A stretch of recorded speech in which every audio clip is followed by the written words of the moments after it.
ਜਿਵੇਂ ਸੁਖਬੀਰ ਬਾਦਲ ਜੀ ਨੇ ਚੋਣਾਂ ਦਾ ਮੁੱਦਾ ਵਿਖਾਇਆ ਦਲਿਤ ਚਿਹਰੇ ਨੂੰ ਲੈ ਕੇ। ਹੁਣ ਇੱਕ ਚਰਚਾ ਚੱਲ ਰਹੀ ਹੈ ਕਿ ਕੀ ਪੰਜਾਬ ਦੇ ਵਿੱਚ ਚੋਣ ਸ਼੍ਰੋਮਣੀ ਅਕਾਲੀ ਦਲ ਬਸਪਾ ਨਾਲ ਮਿਲ ਕੇ ਲੜੇ। ਅਕਾਲੀ ਦਲ ਵੱਲੋਂ ਖੇਤੀ ਕਾਨੂੰਨ ਬਿੱਲਾਂ ਨੂੰ ਲੈ ਕੇ ਕਈ ਸ਼ੰਕੇ ਨੇ ਲੋਕਾਂ ਦੇ ਵਿੱਚ। ਕਿਸਾਨ ਵੋਟ ਬੈਂਕ ਇੱਕ ਪਾਸੇ ਹੋ ਗਿਆ, ਇਹ ਸਿੱਟ ਦੇ ਮਾਮਲੇ ਨੂੰ ਲੈ ਕੇ ਧਾਰਮਿਕ ਵੋਟ ਬੈਂਕ ਇੱਕ ਪਾਸੇ ਹੋ ਗਿਆ। ਮੇ ਵੀ ਅਕਾਲੀ ਦਲ ਇੱਕ ਰਿਜ਼ਰਵ ਵੋਟ ਬੈਂਕ ਐਸਸੀ ਭਾਈਚਾਰੇ ਨੂੰ ਅੱਗੇ ਰੱਖ ਕੇ ਇਹ ਨਵਾਂ ਕਾਰਡ ਖੇਡ ਰਿਹਾ। ਕਾਨੂੰਨਾਂ ਦੇ ਆਰਡੀਨੈਂਸ ਆਏ ਉਦੋਂ ਬੀਬੀ ਹਰਸਿਮਰਤ ਕੌਰ ਬਾਦਲ ਕੈਬਨਿਟ ਸੀਗੇ, ਉਹਨਾਂ ਨੇ ਉਹਦੀ ਸਹਿਮਤੀ ਦਿੱਤੀ। ਉਦੋਂ ਕੁਝ ਸਮੇਂ ਬਾਅਦ ਉਹਨੂੰ ਮੀਡੀਆ ਸਾਹਮਣੇ ਬੋਲੇ ਵੀ। ਬਾਅਦ 'ਚ ਐਸੀ ਕਿਹੜੀ ਗੱਲ ਹੋਈ ਕਿ ਆਪਾਂ ਵਜ਼ੀਰੀ ਤੋਂ ਅਸਤੀਫਾ ਦੇਤਾ, ਵੱਖਰਾ ਸਟੈਂਡ ਬਣਾ ਲਿਆ, ਪਾਰਟੀ ਤੋਂ ਵਖਰੇਵਾਂ ਕਰ ਲਿਆ। ਸਾਡਾ ਤਾਂ ਉਹਨਾਂ ਦੀ ਕਮਿਟਮੈਂਟ ਸੀ ਕਿ ਪਾਰਲੀਮੈਂਟ ਵਿੱਚ ਪੇਸ਼ ਕਰਨ ਤੋਂ ਪਹਿਲਾਂ ਇਹ ਚੀਜ਼ਾਂ ਸਾਰੀਆਂ ਠੀਕ ਕਰ ਦਿੱਤੀਆਂ ਜਾਣ। ਇਸ ਵਾਰ ਵਿੱਚ ਬਿੱਲ ਪੇਸ਼ ਨਹੀਂ ਕੀਤਾ ਜਾਏਗਾ ਜੀ, ਪਰ ਉਹਨਾਂ ਨੇ ਕੀਤਾ ਜੀ। ਉਹਨਾਂ ਨੇ ਕੀਤਾ ਤੇ ਅਸੀਂ ਸਟੈਂਡ ਲਿਆ। ਕੋਟਕਪੂਰਾ ਦੇ ਵਿੱਚ ਫਾਇਰਿੰਗ ਹੋਈ ਸੀਗੀ, ਜਿਹਦੇ 'ਚ ਪਰਮਾਤਮਾ ਦਾ ਸ਼ੁਕਰ ਰਿਹਾ ਕਿ ਕਿਸੇ ਦੀ ਡੈਥ ਨਹੀਂ ਹੋਈ, ਪਰ ਜ਼ਖਮੀ ਕੁਝ ਲੋਕ ਹੋਏ। ਉਹਨੂੰ ਇਸ ਹੱਦ ਤੱਕ ਇਹਨਾਂ ਨੇ ਐਕਸਪਲੋਇਟ ਕੀਤਾ ਕਿ ਸਾਰਾ 4 ਸਾਲ ਜ਼ੋਰ ਇਹਨਾਂ ਦਾ ਉਸ ਇਨਸੀਡੈਂਟ ਦੇ ਉੱਤੇ ਲੱਗ ਗਿਆ, ਜਿਹਦੇ ਵਿੱਚ ਸਿਰਫ ਇਹਨਾਂ ਨੇ ਇੰਨਾ ਲੱਭਣਾ ਸੀ ਕਿ ਜਿਹੜੀ ਧਰਨੇ ਦੇ ਉੱਤੇ ਉਸ ਵੇਲੇ ਲਾਠੀਚਾਰਜ ਹੋਇਆ, ਫਾਇਰਿੰਗ ਹੋਈ, ਉਹਦੇ 'ਚ ਕਸੂਰਵਾਰ ਹੋਣ। ਇਸੇ ਗੱਲ ਨੂੰ ਇਸ ਤਰੀਕੇ ਪੇਸ਼ ਕੀਤਾ ਜਾਂਦਾ ਰਿਹਾ। ਕੁੰਵਰ ਵਿਜੇ ਪ੍ਰਤਾਪ ਸਿੰਘ ਇਹਨਾਂ ਦੇ ਨਾਲ ਰਲ ਗਿਆ ਔਰ 4 ਸਾਲ ਇਹ ਸਾਰਾ ਟੈਲੀਵਿਜ਼ਨਾਂ ਤੇ ਦੂਜਿਆਂ ਤੇ ਕਿਤੇ ਮੌਕੇ 'ਤੇ ਜਾ ਕੇ ਕਿਸੇ ਨੇ ਜਾਂਚ ਕਰਨ ਦੀ ਤਾਂ ਕੋਸ਼ਿਸ਼ ਨਹੀਂ ਕੀਤੀ। ਉਦੋਂ ਵੱਧ ਸਮਾਂ ਇਹਨਾਂ ਨੇ ਲਾਇਆ ਵੱਖ-ਵੱਖ ਇੰਟਰਵਿਊਆਂ ਦੇ ਵਿੱਚ, ਅਖਬਾਰਾਂ ਦੀਆਂ ਇੰਟਰਵਿਊਆਂ ਦੇ ਵਿੱਚ, ਬਦਨਾਮ ਕਰਨ ਦੇ ਵਿੱਚ, ਕਿ ਹੁਣ ਅਖੀਰ ਦੇ ਉੱਤੇ ਗੱਲ ਇੱਥੇ ਆ ਗਈ ਅਕਾਲੀ ਦਲ ਦੀ ਸਰਕਾਰ ਬਣਨ ਦੇ ਉੱਤੇ ਕਿ ਹੁਣ ਇਨਸਾਫ ਮਿਲੇਗਾ। ਤੇ ਪਹਿਲਾਂ ਇਹਨਾਂ ਨੂੰ ਦੱਸੋ ਹੁਣ ਮੈਂ ਕੀ ਕਹਾਂ, ਜਿਹਨਾਂ ਦੋਨਾਂ ਨੇ ਰਲ ਕੇ ਸਾਰਾ 5 ਸਾਲ ਗੰਦ ਪਾਇਆ ਜੀ, ਇਹਨਾਂ ਨੂੰ ਦੱਸੋ ਹੁਣ ਫਿਰ ਪਹਿਲਾਂ ਇਹਨਾਂ ਦੇ ਮੂੰਹ ਦੇ ਉੱਤੇ ਕੀ ਮਿਲੀ। ਤੁਹਾਨੂੰ ਕੈਪਟਨ ਅਮਰਿੰਦਰ ਸਿੰਘ ਨੂੰ ਜਾ ਕੇ ਪੁੱਛਣਾ ਚਾਹੀਦਾ ਸੀ ਕਿ ਤੁਸੀਂ ਅਸਤੀਫਾ ਕਿਉਂ ਨਹੀਂ ਦਿੱਤਾ। ਜੇ ਸਿੱਟ ਕੁਐਸ਼ ਹੋ ਗਈ ਹੈ, ਉਹਨੂੰ ਬਾਹਰ ਕੱਢ ਦਿੱਤਾ ਆਈਓ ਨੂੰ, ਜਿਹਦੇ ਪਿੱਛੇ ਤੁਸੀਂ ਢਾਲ ਬਣ ਕੇ ਖੜੇ ਸੀ, ਜਿਹੜਾ ਹਰ ਰੋਜ਼ ਇੰਟਰਵਿਊ ਦਿੰਦਾ ਸੀ ਜੀ। ਤੇ ਹੋਮ ਮਿਨਿਸਟਰ ਪੰਜਾਬ ਨੇ ਜ਼ਿੰਮੇਵਾਰੀ ਕਿਉਂ ਨਹੀਂ ਲਈ ਕਿ ਐਡਾ ਸੀਰੀਅਸ ਕੇਸ ਹੈ, ਮੈਂ ਇਹਦੇ 'ਚ ਫੇਲ ਹੋਇਆ, ਉਹਨਾਂ ਨੇ ਫਿਰ ਅਸਤੀਫਾ ਕਿਉਂ ਨਹੀਂ। ਮੁਖਤਾਰ ਅੰਸਾਰੀ ਨੂੰ ਬਚਾਉਣ ਵਾਸਤੇ ਸਰਕਾਰ ਸੁਪਰੀਮ ਕੋਰਟ ਜਾਵੇ, ਇੰਨਾ ਕਰੋੜਾਂ ਰੁਪਏ ਦਾ ਪੰਜਾਬ ਦਾ ਖਰਚਾ ਕਰੇ, ਤੇ ਜੇ ਪੰਜਾਬ ਦੇ ਐਸਵਾਈਐਲ ਦੇ ਕੇਸ ਹੋਣ ਤੇ ਉਹਦੇ ਕੋਲ ਇਹਨਾਂ ਨੂੰ ਸਮਾਂ ਨਾ ਹੋਵੇ, ਬੱਚਤ ਤਾਂ ਹੋਣਗੇ।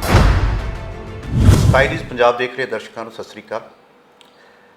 ਸਿਆਸੀ ਚੌਸਰ ਖਾਸ ਸ਼ਖਸੀਅਤ ਦੀ ਚਰਚਾ ਲੈ ਕੇ ਮੈਂ ਹਾਜ਼ਰ ਹਾਂ। ਆਰਐਸ ਲਿਬਰੇਟ ਵਿਧਾਨ ਸਭਾ ਪੰਜਾਬ 2022 ਦੀਆਂ ਚੋਣਾਂ ਸੰਬੰਧੀ ਸਮੇਂ ਤੋਂ ਪਹਿਲਾਂ ਸਿਆਸੀ ਧਿਰਾਂ ਸਰਗਰਮ ਹੋ ਚੁੱਕੀਆਂ ਨੇ, ਜਿਹਦੇ 'ਚ ਕਾਰਨ ਮੰਨਿਆ ਜਾ ਰਿਹਾ ਕਿਸਾਨ ਅੰਦੋਲਨ। ਕਿਸਾਨ ਅੰਦੋਲਨ ਨੇ ਸਾਰੇ ਸਿਆਸੀ ਧਿਰਾਂ ਨੂੰ ਸਮੇਂ ਤੋਂ ਪਹਿਲਾਂ ਤਿਆਰੀ ਦੇ ਵਿੱਚ ਜੁਟਾ ਦਿੱਤਾ। ਮੰਨਿਆ ਜਾ ਰਿਹਾ ਕਿ ਬਹੁਤ ਵੱਡਾ ਜਿਹੜਾ ਪੰਜਾਬ ਦਾ ਵੋਟ ਬੈਂਕ ਕਿਸਾਨੀ ਨਾਲ ਜੁੜਿਆ ਹੋਇਆ ਹੈ, ਉਹਦੇ ਕਰਕੇ ਸੱਤਾਧਾਰੀ ਪਾਰਟੀ ਜਾਂ ਸੱਤਾ ਤੋਂ ਹਟੀਆਂ ਹੋਈਆਂ ਪਾਰਟੀਆਂ ਪਹਿਲਾਂ ਰਹਿ ਚੁੱਕੀਆਂ ਦੇ ਵਿੱਚ ਕਿਸਾਨਾਂ ਦਾ ਵਿਰੋਧ ਆ ਅਲੱਗ-ਅਲੱਗ ਖੇਤੀ ਕਾਨੂੰਨ ਦੇ ਮੁੱਦਿਆਂ ਦੇ ਵਿਸ਼ਿਆਂ ਨੂੰ ਲੈ ਕੇ। ਇਸ ਵਿੱਚ ਪਿਛਲੇ ਦਿਨੀ ਸ਼੍ਰੋਮਣੀ ਅਕਾਲੀ ਦਲ ਪਾਰਟੀ ਦੇ ਪ੍ਰਧਾਨ ਸਰਦਾਰ ਸੁਖਬੀਰ ਸਿੰਘ ਬਾਦਲ ਨੇ ਆਪਣੀ ਆਉਣ ਵਾਲੀ ਵਿਧਾਨ ਸਭਾ ਚੋਣ ਦੇ ਵਿੱਚ ਡਿਪਟੀ ਸੀਐਮ ਵਜੋਂ ਇੱਕ ਦਲਿਤ ਚਿਹਰੇ ਨੂੰ ਲਿਆਉਣ ਵਾਸਤੇ ਐਲਾਨ ਕਰਕੇ ਪੰਜਾਬ ਦੀ ਸਿਆਸਤ ਵਿੱਚ ਨਵੀਂ ਚਰਚਾ ਛੇੜ ਦਿੱਤੀ ਹੈ। ਇਸ ਚਰਚਾ ਨੂੰ ਅਸਲੀ ਮੁੱਦੇ ਤੋਂ ਜਾਣਨ ਵਾਸਤੇ ਮੇਰੇ ਨਾਲ ਨੇ ਪਾਰਟੀ ਦੇ ਸੀਨੀਅਰ ਮੀਤ ਪ੍ਰਧਾਨ ਸਰਦਾਰ ਦਲਜੀਤ ਸਿੰਘ ਚੀਮਾ ਜੀ, ਜੋ ਸਾਬਕਾ ਸਿੱਖਿਆ ਮੰਤਰੀ ਵੀ ਸਨ, ਤੇ ਅਸੀਂ ਇਸ ਵਿੱਚ ਚਰਚਾ ਦੀ ਗੱਲ ਸ਼ੁਰੂ ਕਰਦੇ ਹਾਂ ਸਰਦਾਰ ਚੀਮਾ ਜੀ ਨਾਲ। ਚੀਮਾ ਸਾਹਿਬ ਸਤਿ ਸ੍ਰੀ ਅਕਾਲ। ਸਤਿ ਸ਼੍ਰੀ ਅਕਾਲ ਜੀ, ਤੁਹਾਡਾ ਸਵਾਗਤ ਹੈ ਸਕਾਈ ਨਿਊਜ਼ ਪੰਜਾਬ 'ਤੇ। ਮਿਹਰਬਾਨੀ। ਪਿਛਲੇ ਦਿਨੀ ਸਰਦਾਰ ਸੁਖਬੀਰ ਸਿੰਘ ਬਾਦਲ ਨੇ 2022 ਦੀਆਂ ਚੋਣਾਂ ਦੇ ਵਿੱਚ ਡਿਪਟੀ ਸੀਐਮ ਲਈ ਪਾਰਟੀ ਵੱਲੋਂ ਇੱਕ ਦਲਿਤ ਚਿਹਰਾ ਲਿਆਉਣ ਲਈ ਐਲਾਨ ਕੀਤਾ। ਇਸ ਪ੍ਰਤੀ ਤੁਸੀਂ ਕਿਵੇਂ ਇਹ ਸੋਚਿਆ ਵੀ ਹੁਣ ਦਲਿਤ ਚਿਹਰੇ ਨੂੰ ਇੰਟਰੋਡਿਊਸ ਕਰੀਏ? ਦੇਖੋ, ਅਸੀਂ 8 ਤੇ 9 ਤਰੀਕ ਨੂੰ ਇੱਕ 2 ਰੋਜ਼ਾ ਵਿਸ਼ੇਸ਼ ਸੈਸ਼ਨ ਕੋਰ ਕਮੇਟੀ ਦਾ ਕੀਤਾ ਸੀ ਜੀ, ਔਰ ਉਹਦੇ ਵਿੱਚ ਸਾਰੀ ਆਪਣੀ ਜਿਹੜੀ ਫਿਊਚਰ ਦੀ ਪਲੈਨਿੰਗ ਹੈ ਜੀ, ਉਹ ਤੈਅ ਕੀਤੀ ਸੀ। ਸਾਰੇ ਮੁੱਦੇ ਡਿਸਕਸ ਕੀਤੇ ਸੀ, ਸਾਰੇ ਵਰਗਾਂ ਦੀਆਂ ਸਮੱਸਿਆਵਾਂ ਡਿਸਕਸ ਕੀਤੀਆਂ, ਔਰ ਉਹਦੇ ਵਿੱਚ ਹੀ ਖੁੱਲ੍ਹ ਕੇ ਕੁਝ ਗੱਲਾਂ ਸਾਹਮਣੇ ਆਈਆਂ ਸੀ ਕਿ ਸਾਨੂੰ ਜ਼ਰੂਰਤ ਹੈ ਕਿ ਦਲਿਤ ਦੀ ਬਹੁਤ ਵੱਡੀ ਜਿਹੜੀ ਪਰਸੈਂਟੇਜ ਹੈ ਉਹ ਪੰਜਾਬ ਦੇ ਵਿੱਚ ਹੈ, 32% ਦੇ ਆਸ-ਪਾਸ ਜੀ ਪਾਪੂਲੇਸ਼ਨ ਪਹੁੰਚ ਗਈ। ਇਸ ਕਰਕੇ ਜ਼ਰੂਰੀ ਹੈ ਕਿ ਉਹਨਾਂ ਨੂੰ ਹੋਰ ਬੈਟਰ ਰਿਪਰੈਜ਼ੈਂਟੇਸ਼ਨ ਜਿਹੜੀ ਆ ਅਸੀਂ ਆਪਣੀ ਆਰਗੇਨਾਈਜੇਸ਼ਨ ਦੇ ਵਿੱਚ ਵੀ ਦਈਏ, ਔਰ ਜੇ ਸਰਕਾਰ ਬਣਦੀ ਹੈ ਤਾਂ ਸਰਕਾਰ ਦੇ ਵਿੱਚ ਵੀ ਡਿਪਟੀ ਸੀਐਮ ਘੱਟੋ ਘੱਟ ਬਣਾ ਕੇ ਰਿਪਰੈਜ਼ੈਂਟੇਸ਼ਨ ਦੇਣੀ ਬਣਦੀ। ਇਸ ਕਰਕੇ ਇਹ ਸਾਰਾ ਸੋਚ ਵਿਚਾਰ ਕੇ ਫੈਸਲਾ ਹੋਇਆ ਪਹਿਲਾਂ ਜੀ। ਪ੍ਰਧਾਨ ਜੀ ਨੇ ਉਸ ਤੋਂ ਬਾਅਦ ਅਨਾਉਂਸ ਵੀ ਕੀਤਾ। ਜਿਹੜੇ ਵਿਰੋਧੀ ਤੁਹਾਡੀਆਂ ਸਿਆਸੀ ਧਿਰਾਂ ਨੇ ਉਹਨਾਂ ਦਾ ਮੰਨਣਾ ਹੈ ਕਿ ਅਕਾਲੀ ਦਲ ਵੱਲੋਂ ਖੇਤੀ ਕਾਨੂੰਨ ਬਿੱਲਾਂ ਨੂੰ ਲੈ ਕੇ ਕਈ ਸ਼ੰਕੇ ਨੇ ਲੋਕਾਂ ਦੇ ਵਿੱਚ। ਕਿਸਾਨ ਵੋਟ ਬੈਂਕ ਇੱਕ ਪਾਸੇ ਹੋ ਗਿਆ, ਇਹ ਸਿੱਟ ਦੇ ਮਾਮਲੇ ਨੂੰ ਲੈ ਕੇ ਧਾਰਮਿਕ ਵੋਟ ਬੈਂਕ ਇੱਕ ਪਾਸੇ ਹੋ ਗਿਆ। ਮੇ ਵੀ ਅਕਾਲੀ ਦਲ ਇੱਕ ਰਿਜ਼ਰਵ ਵੋਟ ਬੈਂਕ ਐਸਸੀ ਭਾਈਚਾਰੇ ਨੂੰ ਅੱਗੇ ਰੱਖ ਕੇ ਇਹ ਨਵਾਂ ਕਾਰਡ ਖੇਡ ਰਿਹਾ।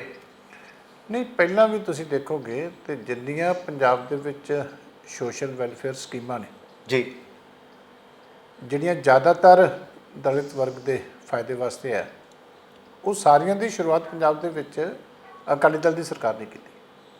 ਜੀ, ਜੇ ਗਰੀਬ ਵਰਗ ਦੇ ਵਾਸਤੇ ਆਟਾ ਦਾਲ ਦੀ ਸਕੀਮ ਸ਼ੁਰੂ ਕੀਤੀ ਸੀ ਤਾਂ ਪਹਿਲਾਂ ਪੰਜਾਬ ਦੇ ਵਿੱਚ ਕੋਈ ਇੱਦਾਂ ਦੀ ਸਕੀਮ ਨਹੀਂ ਸੀਗੀ। ਜੀ, ਉਹ ਵੀ ਕੰਮ ਸਾਡੀ ਸਰਕਾਰ ਨੇ ਕੀਤਾ ਸੀਗਾ। ਜੀ, ਸ਼ਗਨ ਸਕੀਮ ਨਾਮ ਦੀ ਵੀ ਕੋਈ ਸਕੀਮ ਪੰਜਾਬ ਦੇ ਵਿੱਚ ਨਹੀਂ ਸੀ, ਦੇਸ਼ 'ਚ ਹੋਰ ਵੀ ਕਿਤੇ ਨਹੀਂ ਸੀ। ਉਹ ਵੀ ਸਕੀਮ ਸਾਡੀ ਆਪਣੀ ਜਿਹੜੀ ਹੈ ਸ਼੍ਰੋਮਣੀ ਅਕਾਲੀ ਦਲ ਦੀ ਸਰਕਾਰ ਨੇ ਉਸੇ ਵੇਲੇ ਕੀਤੀ ਸੀਗੀ। ਜੀ, ਹੋਰ ਇਸੇ ਤਰ੍ਹਾਂ ਦਲਿਤ ਵਰਗ ਵਾਸਤੇ ਬੱਚਿਆਂ ਦੀ ਐਜੂਕੇਸ਼ਨ ਵਾਸਤੇ, ਕਿਉਂਕਿ ਬਹੁਤ ਵੱਡੀ ਪਰਸੈਂਟੇਜ ਸਰਕਾਰੀ ਸਕੂਲਾਂ ਦੇ ਵਿੱਚ ਦਲਿਤ ਵਰਗ ਨਾਲ ਬੱਚਿਆਂ ਦੀ ਸਰਕਾਰੀ ਸਕੂਲਾਂ ਦੇ ਵਿੱਚ ਆ। ਜੀ, ਉਹਨਾਂ ਦੀ ਐਜੂਕੇਸ਼ਨ ਬਣਾਉਣ ਵਾਸਤੇ ਮੈਰੀਟੋਰੀਅਸ ਸਕੂਲਾਂ ਦਾ ਕਨਸੈਪਟ ਜਿਹੜਾ ਦੇਸ਼ ਦੇ ਵਿੱਚ ਕਿਸੇ ਨੇ ਦਿੱਤਾ ਸੀ ਤੇ ਉਹ ਵੀ ਸ਼੍ਰੋਮਣੀ ਅਕਾਲੀ ਦਲ ਦੀ ਸਾਡੀ ਸਰਕਾਰ ਨੇ ਦਿੱਤਾ ਸੀਗਾ। ਜੀ, ਜੇ +2 ਤੱਕ ਬੱਚਿਆਂ ਦੀ ਐਜੂਕੇਸ਼ਨ ਫ੍ਰੀ ਕੀਤੀ ਸੀਗੀ ਤੇ ਉਹ ਵੀ ਸਾਡੀ ਸਰਕਾਰ ਨੇ ਕੀਤੀ ਸੀ। ਸਾਈਕਲਾਂ ਤੱਕ ਵੀ ਦਿੱਤੇ ਸੀ ਇਸੇ ਕਰਕੇ ਸਰਕਾਰੀ ਸਕੂਲਾਂ ਦੇ ਵਿੱਚ। ਬੜੇ ਹੋਰ ਸਾਰੇ ਇਸ ਤਰ੍ਹਾਂ ਦੇ ਫੈਸਲੇ ਨੇ। ਜੀ, ਜੇ ਵਿਧਾਨ ਸਭਾ ਦੇ ਵਿੱਚ ਸਾਡੀਆਂ ਸਰਕਾਰਾਂ ਬਣਦੀਆਂ ਰਹੀਆਂ ਤੇ ਸਪੀਕਰ ਦਾ ਅਹੁਦਾ ਜਿਹੜਾ ਹੈਗਾ ਉਹ ਵੀ ਪਹਿਲਾਂ ਅਸੀਂ ਜਿਹੜੇ ਸਰਦਾਰ ਚਰਨਜੀਤ ਸਿੰਘ ਅਟਵਾਲ ਸਾਹਿਬ ਨੂੰ ਇੱਥੇ ਵੀ ਦਿੱਤਾ, ਪੰਜਾਬ ਦੇ ਵਿੱਚ ਵੀ। ਜੇ ਸਾਡੇ ਹਿੱਸੇ ਦਿੱਲੀ 'ਚ ਲੋਕ ਸਭਾ ਦੇ ਡਿਪਟੀ ਸਪੀਕਰ ਦਾ ਅਹੁਦਾ ਆਇਆ ਤਾਂ ਉਹ ਵੀ ਅਸੀਂ ਅਟਵਾਲ ਸਾਹਿਬ ਨੂੰ ਦਿੱਤਾ। ਇਸ ਕਰਕੇ ਇਹ ਨਹੀਂ, ਪਹਿਲਾਂ ਵੀ ਕੈਬਨਿਟ ਦੇ ਵਿੱਚ ਵੀ ਪ੍ਰੋਪਰ ਨੁਮਾਇੰਦਗੀ ਦਿੱਤੀ ਜਾਂਦੀ ਰਹੀ ਹੈ, ਪਾਰਟੀ ਦੇ ਵਿੱਚ ਵੀ ਬੜੀ ਵੱਡੀ ਨੁਮਾਇੰਦਗੀ ਦਿੱਤੀ ਜਾਂਦੀ ਰਹੀ ਹੈ। ਜੀ, ਐਗਰੀਕਲਚਰ ਪੰਜਾਬ ਦੀ ਬੈਕਬੋਨ ਹੈ। ਜੀ, ਇਕੋਨਮੀ ਸਾਡੀ ਇਹਦੇ 'ਤੇ ਬੇਸਡ ਹੈ। ਸਰਦਾਰ ਗੁਰਦੇਵ ਸਿੰਘ ਬਾਦਲ ਸਾਡੇ ਪੰਜਾਬ ਦੇ ਐਗਰੀਕਲਚਰ ਮਿਨਿਸਟਰ ਵੀ ਅਕਾਲੀ ਸਰਕਾਰ 'ਚ ਪਾਉਂਦੇ ਰਹੇ। ਇਸ ਕਰਕੇ ਜੇ ਐਗਰੀਕਲਚਰ ਮਿਨਿਸਟਰ ਦਲਿਤ ਵਰਗ 'ਚੋਂ ਬਣਾਇਆ ਜਾ ਸਕਦਾ ਜੀ, ਤੇ ਫਿਰ ਹੋਰ ਤੁਸੀਂ ਕਿਵੇਂ ਮਹਿਸੂਸ ਕਰਦੇ ਹੋ ਕਿ ਇਸ ਲਈ ਹੁਣ ਲੱਗਦਾ ਸੀ ਕਿ ਹੋਰ ਵੀ ਬੈਟਰ ਕੀਤਾ ਜਾਵੇ। ਜੀ, ਉਹਦੇ 'ਚੋਂ ਫਿਰ ਆਇਆ ਸੀ ਕਿ ਇੱਕ ਡਿਪਟੀ ਚੀਫ ਮਿਨਿਸਟਰ ਪੱਕੇ ਤੌਰ 'ਤੇ ਬਣਾਉਣਾ ਚਾਹੀਦਾ। ਜੀ, ਚੀਮਾ ਸਾਹਿਬ, ਜਿਵੇਂ ਤੁਸੀਂ ਕਹਿੰਦੇ ਹੋ, ਤੁਹਾਡੇ ਕਹਿਣ ਮੁਤਾਬਕ ਵੀ ਸ਼੍ਰੋਮਣੀ ਅਕਾਲੀ ਦਲ ਨੇ ਦਲਿਤਾਂ ਨੂੰ ਹਮੇਸ਼ਾ ਹੀ ਬਣਦਾ ਅਹੁਦੇ ਦਿੱਤੇ ਆ, ਬਣਦੀ ਜ਼ਿੰਮੇਵਾਰੀਆਂ ਦਿੱਤੀਆਂ, ਪਰ ਮੰਨਿਆ ਜਾ ਰਿਹਾ 33% ਆਪਾਂ ਇਹਨਾਂ ਨੂੰ ਸੀਟਾਂ ਦਿੰਦੇ ਹੈਗੇ। ਕੀ ਅਕਾਲੀ ਦਲ ਐਤਕੀ ਇਹਨੂੰ 33% ਅੱਗੇ ਇੱਕ ਕਦਮ ਹੋਰ ਵਧਾ ਕੇ ਜ਼ਿਆਦਾ ਸੀਟਾਂ ਦੇ ਸਕਦਾ ਵਿਧਾਨ ਸਭਾ 'ਚ? ਨਹੀਂ, ਪਹਿਲਾਂ ਵੀ ਕਈ ਵਾਰੀ ਹੋਇਆ, ਉਸ ਤੋਂ ਵੱਧ ਵੀ 1-2 ਸੀਟਾਂ ਮਿਲਦੀਆਂ ਰਹੀਆਂ ਨੇ। ਜੀ, ਇਸ ਕਰਕੇ ਇਹ ਨਹੀਂ ਹੁੰਦਾ ਕਿ ਪਹਿਲਾਂ ਵੀ ਜੇ ਕਿਤੇ ਕੋਈ ਹੋਰ ਕੈਂਡੀਡੇਟ ਲੱਗੇ ਕਿ ਬੈਟਰ ਕੰਪੀਟ ਕਰ ਸਕਦਾ ਜੀ, ਤਾਂ ਜਨਰਲ ਦੇ ਵਿੱਚ ਵੀ ਕਈ ਵਾਰੀ ਕੈਂਡੀਡੇਟ ਇੰਟਰੋਡਿਊਸ ਕੀਤੇ ਜਾਂਦੇ ਆ, ਜੀ, ਹੁੰਦੇ ਰਹੇ। ਹਮੇਸ਼ਾ ਉਹ ਮੈਰਿਟ ਦੇ ਉੱਤੇ ਡਿਪੈਂਡ ਕਰਦਾ ਹੁੰਦਾ ਉਸ ਵੇਲੇ। ਜੀ, ਲੇਕਿਨ ਇਹ ਕੋਈ ਬਾਰ ਨਹੀਂ ਹੁੰਦਾ ਕਿ ਜੇ ਕੋਈ ਕਿਤੇ ਕੈਂਡੀਡੇਟ ਕੰਪੀਟ ਕਰ ਸਕਦਾ ਉਹਨੂੰ ਦਿੱਤਾ ਜਾਂਦਾ। ਨਹੀਂ, 33% ਦੀ ਤਾਂ ਬਾਹਰ ਹੈਗਾ ਨਾ ਸਰ। ਹਾਂ, ਜੇ ਆਪਾਂ ਉਦੋਂ ਬਾਅਦ ਪਹਿਲ ਕਦਮੀ ਕਰੀਏ ਜ਼ਿਆਦਾ ਵਧਾ ਸਕਦੇ ਹਾਂ ਆਪਾਂ ਪਾਰਟੀ ਮੈਂ ਕਿਹਾ ਸਾਹਿਬ। ਕੀਤਾ ਪਹਿਲਾਂ ਹੁੰਦੇ ਰਹੇ ਆ, ਅੱਛਾ ਜੀ, ਪਹਿਲਾਂ ਕੋਈ ਸੀਟਾਂ ਦੇ ਉੱਤੇ ਪਹਿਲਾਂ ਵੀ ਇਸੇ ਤਰੀਕੇ ਹੋਇਆ। ਜੀ, ਇਸ ਕਰਕੇ ਉੱਥੇ ਡਿਪੈਂਡ ਕਰਦਾ ਹੁੰਦਾ ਕਿ ਜੇ ਕੋਈ ਕੰਪੀਟੀਸ਼ਨ ਦੇ ਸਕਦਾ ਹੋਵੇ, ਕਿਉਂਕਿ ਦੂਜੇ ਪਾਸੇ ਵੀ ਰਿਜ਼ਰਵ ਕੈਂਡੀਡੇਟ ਆਉਣੇ ਹੁੰਦੇ ਆ। ਜੀ, ਰਿਜ਼ਰਵ ਵਾਲੀ ਥਾਂ 'ਤੇ ਜਨਰਲ ਵਾਲੀ ਥਾਂ 'ਤੇ ਜ਼ਿਆਦਾਤਰ ਜਨਰਲ ਕੈਂਡੀਡੇਟ ਆਉਣੇ ਹੁੰਦੇ ਆ। ਜੀ, ਇਸ ਕਰਕੇ ਪਾਰਟੀ ਨੇ ਓਵਰਆਲ ਦੇਖਣਾ ਹੁੰਦਾ ਕਿ ਜੇ ਤੁਸੀਂ ਕਿਸੇ ਨੂੰ ਇਹੋ ਜਿਹੀ ਸਥਿਤੀ 'ਚ ਖੜਾ ਕਰਦੇ ਹੋ ਤਾਂ ਉਹਨੂੰ ਜਿਤਾਉਣ ਦੀ ਪੋਜੀਸ਼ਨ ਦੇ ਵਿੱਚ ਵੀ ਤੁਸੀਂ ਹੋਣਾ ਚਾਹੀਦੇ। ਇਸ ਕਰਕੇ ਇਹ ਚੀਜ਼ਾਂ ਗਰਾਊਂਡ ਰਿਐਲਿਟੀ ਦੇ ਉੱਤੇ ਬੇਸ ਹੁੰਦੀਆਂ ਨੇ, ਪਰ ਇਹ ਕੋਈ ਬਾਹਰ ਨਹੀਂ ਹੁੰਦਾ ਕਿ ਨਹੀਂ ਹੋ ਸਕਦਾ। ਜਿੱਥੇ ਕੋਈ ਕੈਂਡੀਡੇਟ ਹੋਵੇ ਕੰਪੀਟ ਕਰ ਸਕਦਾ ਹੋਵੇ, ਹੋ ਸਕਦਾ। ਪੰਜਾਬ ਦੇ ਵਿੱਚ ਬਹੁਤ ਵੱਡਾ ਵਰਗ ਕਿਸਾਨੀ ਨਾਲ ਜੁੜਿਆ ਹੋਇਆ ਹੈ ਜੀ। ਖੇਤੀ ਕਾਨੂੰਨਾਂ ਦਾ ਬਹੁਤ ਵੱਡੇ ਪੱਧਰ 'ਤੇ ਵਿਸ਼ਵ ਪੱਧਰ 'ਤੇ ਵਿਰੋਧ ਹੋ ਗਿਆ, ਸਾਰੇ ਇੱਕ ਵੱਡਾ ਰੋਹ ਜਾਗਿਆ ਹੋਇਆ ਹੈ। ਤੁਸੀਂ ਪਹਿਲਾਂ ਭਾਜਪਾ ਪਾਰਟੀ ਨਾਲ ਭਾਈਵਾਲ ਦੇ ਤੌਰ 'ਤੇ ਰਹੇ ਹੋ ਅਤੇ ਪਿਛਲੇ ਦਿਨੀ ਤੁਸੀਂ ਉਹਦੇ ਨਾਲ ਵਖਰੇਵਾਂ ਕਰ ਲਿਆ, ਅਤੇ ਇਹ ਮੰਨਿਆ ਜਾ ਰਿਹਾ ਜਾਂ ਵਿਰੋਧੀ ਧਿਰਾਂ ਕਹਿ ਰਹੀਆਂ ਨੇ, ਲੋਕਾਂ 'ਚ ਵੀ ਇਹ ਚਰਚਾ ਹੈ ਕਿ ਪਹਿਲਾਂ ਜਦੋਂ ਇਹ 3 ਕਾਨੂੰਨਾਂ ਦੇ ਆਰਡੀਨੈਂਸ ਆਏ ਉਦੋਂ ਬੀਬੀ ਹਰਸਿਮਰਤ ਕੌਰ ਬਾਦਲ ਕੈਬਨਿਟ ਸੀਗੇ, ਉਹਨਾਂ ਨੇ ਉਹਦੀ ਸਹਿਮਤੀ ਦਿੱਤੀ ਹੈ। ਉਦੋਂ ਕੁਝ ਸਮੇਂ ਬਾਅਦ ਉਹ ਮੀਡੀਆ ਸਾਹਮਣੇ ਬੋਲੇ ਵੀ ਹੈ। ਬਾਅਦ 'ਚ ਐਸੀ ਕਿਹੜੀ ਗੱਲ ਹੋਈ ਕਿ ਆਪਾਂ ਵਜ਼ੀਰੀ ਤੋਂ ਅਸਤੀਫਾ ਦੇਤਾ, ਵੱਖਰਾ ਸਟੈਂਡ ਬਣਾ ਲਿਆ, ਪਾਰਟੀ ਤੋਂ ਵਖਰੇਵਾਂ ਕਰ ਲਿਆ। ਇਹ ਕੀ ਕੋਈ ਸਿਆਸੀ ਵਜ੍ਹਾ ਲੁਕਵੀਂ ਜਾਂ? ਨਹੀਂ, ਪਹਿਲਾਂ ਅੱਗੇ ਇਹ ਚੀਜ਼ਾਂ ਬੜੀ ਵਾਰੀ ਰਿਪੀਟ ਹੋਈਆਂ। ਜਿਸ ਦਿਨ ਕੈਬਨਿਟ 'ਚ ਪੇਸ਼ ਹੋਇਆ ਸੀ, ਬੀਬਾ ਹਰਸਿਮਰਤ ਕੌਰ ਬਾਦਲ ਨੇ ਉਸੇ ਦਿਨ ਹੀ ਵਿਦਿਨ ਕੈਬਨਿਟ ਅਪੋਜ਼ ਕੀਤਾ ਸੀ ਜੀ। ਕੈਬਨਿਟ ਤੋਂ ਇਮੀਡੀਏਟਲੀ ਬਾਅਦ ਤੁਹਾਨੂੰ ਯਾਦ ਹੋਏਗਾ ਪ੍ਰੈਸ ਕਾਨਫਰੰਸ ਹੋਈ ਸੀ ਬਕਾਇਦਾ ਗਵਰਨਮੈਂਟ ਆਫ ਇੰਡੀਆ ਦੀ, ਔਰ ਤੋਮਰ ਸਾਹਿਬ ਨੇ ਜਿਹੜਾ MSP ਦਾ ਇਸ਼ੂ ਉਹਨਾਂ ਨੇ ਅੰਦਰ ਰੇਜ਼ ਕੀਤਾ ਸੀ ਜੀ, ਪ੍ਰਧਾਨ ਮੰਤਰੀ ਦੇ ਕਹਿਣ ਦੇ ਉੱਤੇ ਪ੍ਰੈਸ ਕਾਨਫਰੰਸ ਕੀਤੀ ਗਈ ਸੀ ਕਿ ਇਹਨਾਂ ਦਾ ਜਿਹੜਾ ਖਦਸ਼ਾ ਹੈ ਇਹਨੂੰ ਅੱਜ ਹੀ ਜਿਹੜਾ ਜਿਹੜੀ ਹੈ ਕਾਨਫਰੰਸ ਕਰਕੇ ਉਹ ਕਲੀਅਰ ਕੀਤਾ ਜਾਏ। ਇਸ ਕਰਕੇ ਤੁਸੀਂ ਯਾਦ ਕਰੋ ਕਿ ਸੇਮ ਡੇ ਦੇ ਉੱਤੇ ਪ੍ਰੈਸ ਕਾਨਫਰੰਸ ਹੋਈ ਸੀ ਜੀ। ਔਰ ਜਿਹੜੇ ਬਾਕੀ ਉਹਨਾਂ ਨੇ ਕੁਐਸਚਨ ਰੇਜ਼ ਕੀਤੇ ਸੀ ਉਹਨਾਂ ਨੂੰ ਪ੍ਰੋਮਿਸ ਵੀ ਕੀਤਾ ਗਿਆ ਸੀ। ਉਹਨਾਂ ਨੇ ਪਾਰਲੀਮੈਂਟ ਦੇ ਫਲੋਰ ਦੇ ਵਿੱਚ ਸਾਰੀ ਕੈਬਨਿਟ ਦੇ ਸਾਹਮਣੇ, ਪ੍ਰਧਾਨ ਮੰਤਰੀ ਦੇ ਸਾਹਮਣੇ ਉਹ ਗੱਲਾਂ ਰਿਪੀਟ ਵੀ ਕੀਤੀਆਂ ਕਿ ਤੁਸੀਂ ਮੈਨੂੰ ਕਿਹਾ ਸੀ ਜੀ ਕਿ ਪਾਰਲੀਮੈਂਟ ਦੇ ਵਿੱਚ ਪੇਸ਼ ਹੋਣ ਤੋਂ ਪਹਿਲਾਂ ਇਹ ਆਰਡੀਨੈਂਸ ਦੇ ਵਿੱਚ ਜਿਹੜੀਆਂ ਇਹ ਕਮਜ਼ੋਰੀਆਂ ਨੇ ਇਹ ਠੀਕ ਕਰ ਦਿੱਤੀਆਂ ਜਾਣ ਜੀ। ਇਹ ਦੋਨੇ ਗੱਲਾਂ ਔਨ ਰਿਕਾਰਡ ਪਾਰਲੀਮੈਂਟ ਦੇ ਫਲੋਰ ਦੇ ਉੱਤੇ ਹੋ ਚੁੱਕੀਆਂ ਨੇ। ਜੇ ਤਾਂ ਰੂਲਿੰਗ ਪਾਰਟੀ ਨੇ ਕੋਈ ਉਹਨੂੰ ਕੰਟਰਾਡਿਕਟ ਕੀਤਾ ਕਿਸੇ ਗੱਲ ਨੂੰ ਤਾਂ ਫਿਰ ਤਾਂ ਮੈਂ ਉਹਨੂੰ ਜਵਾਬ ਦੇਣ ਦੀ ਲੋੜ ਹੈ ਜੀ। ਉਹਨਾਂ ਸਾਰਿਆਂ ਨੇ ਐਕਸੈਪਟ ਕੀਤੀ ਹੈ ਓਪਨਲੀ ਪਾਰਲੀਮੈਂਟ ਦੇ ਵਿੱਚ, ਕਿਉਂਕਿ ਕਿਸੇ ਨੇ ਕੰਟਰਾਡਿਕਟ ਨਹੀਂ ਕੀਤੀ ਉਹਨਾਂ ਦੀ ਗੱਲ ਜੀ। ਪਰ ਜਦੋਂ ਜਿਹੜਾ ਵਾਅਦਾ ਪੂਰਾ ਨਹੀਂ ਕੀਤਾ ਗਿਆ ਤੇ ਉਸ ਤੋਂ ਬਾਅਦ ਫਿਰ ਜਦੋਂ ਸੇਮ ਫਾਰਮ ਦੇ ਵਿੱਚ ਆਰਡੀਨੈਂਸ ਨੂੰ ਬਿੱਲ ਬਣਾ ਕੇ ਪੇਸ਼ ਕਰ ਦਿੱਤਾ ਗਿਆ, ਫਿਰ ਅਸੀਂ ਜਿਹੜਾ ਫੈਸਲਾ ਲਿਆ ਉੱਥੇ ਵੀ ਅਖੀਰ ਤੱਕ ਅਸੀਂ ਇਹਨਾਂ ਨੂੰ ਕੋਸ਼ਿਸ਼ ਕੀਤੀ ਹੈ ਕਿ ਇਹਨੂੰ ਤੁਸੀਂ ਸਿਲੈਕਟ ਕਮੇਟੀ ਨੂੰ ਭੇਜ ਦਿਓ। ਅਸੀਂ ਇਹਦੇ ਨਾਲ ਸਹਿਮਤ ਨਹੀਂ ਹਾਂ। ਜੋ ਸਾਡਾ ਐਜ ਏ ਭਾਈਵਾਲ ਰੋਲ ਬਣਦਾ ਸੀ, ਅਸੀਂ ਬੜਾ ਜ਼ੋਰ ਲਾਇਆ ਉਸ ਦਿਨ। ਮਾਰਨਿੰਗ ਤੱਕ ਮੀਟਿੰਗਾਂ ਸਾਡੀਆਂ ਹੁੰਦੀਆਂ ਰਹੀਆਂ। ਨੱਡਾ ਸਾਹਿਬ ਨਾਲ ਪ੍ਰਧਾਨ ਸਾਹਿਬ ਦੀ ਅਰਲੀ ਮਾਰਨਿੰਗ ਮੀਟਿੰਗ ਹੋਈ ਪਾਰਲੀਮੈਂਟ ਸੈਸ਼ਨ ਸ਼ੁਰੂ ਹੋਣ ਤੋਂ ਪਹਿਲਾਂ ਜੀ ਕਿ ਅਸੀਂ ਇਹਦੇ ਨਾਲ ਸਹਿਮਤ ਨਹੀਂ ਹਾਂ, ਅਸੀਂ ਇਹਨੂੰ ਅਪੋਜ਼ ਕਰਾਂਗੇ, ਤੁਸੀਂ ਬੈਟਰ ਹੈ ਕਿ ਇਹਨੂੰ ਨਾ ਇੰਟਰੋਡਿਊਸ ਕਰੋ। ਉਹਨਾਂ ਨੇ ਇੰਟਰੋਡਿਊਸ ਕੀਤਾ ਔਰ ਅਸੀਂ ਫਿਰ ਫੈਸਲਾ ਲਿਆ ਜੀ। ਪਰ ਜੋ ਰੁਝਾਨ ਮਿਲ ਰਹੇ ਨੇ ਕਿਸਾਨ ਜਥੇਬੰਦੀਆਂ ਦੇ ਕਹਿਣ ਨਾਲ ਜਾਂ ਓਪੋਜੀਸ਼ਨ ਪਾਰਟੀਆਂ ਦੇ ਪ੍ਰਚਾਰ ਨਾਲ, ਜਾਂ ਕਿਤੇ ਤੁਹਾਡੇ ਇਸ ਗੱਲ ਨੂੰ ਲੋਕਾਂ ਤੱਕ ਘੱਟ ਪਹੁੰਚਾਉਣ ਕਰਕੇ ਲੋਕਾਂ 'ਚ ਇਹ ਜ਼ਿਆਦਾ ਗੱਲ ਫੈਲੀ ਹੋਈ ਹੈ ਕਿ ਅਕਾਲੀ ਦਲ ਕਿਸੇ ਸਿਆਸੀ ਮੁਫਾਜ਼ ਕਰਕੇ ਜਾਂ ਸਿਆਸੀ ਆਪਣੇ ਨੁਕਸਾਨ ਕਰਕੇ ਇੱਕ ਵਾਰੀ ਹੋ ਕੇ ਇੱਕ ਵਾਰ ਬੈਕਫੁੱਟ 'ਤੇ ਆ ਗਏ, ਅਤੇ ਉੱਥੋਂ ਤੱਕ ਇੱਕ ਵੱਡਾ ਫੈਸਲਾ ਉਸ ਤੋਂ ਬਾਅਦ ਨੈਕਸਟ ਸਟੈਪ 'ਤੇ ਲੈਣਾ ਪਿਆ ਕਿ ਭਾਜਪਾ ਦੀ ਭਾਈਵਾਲੀ ਛੱਡੀ।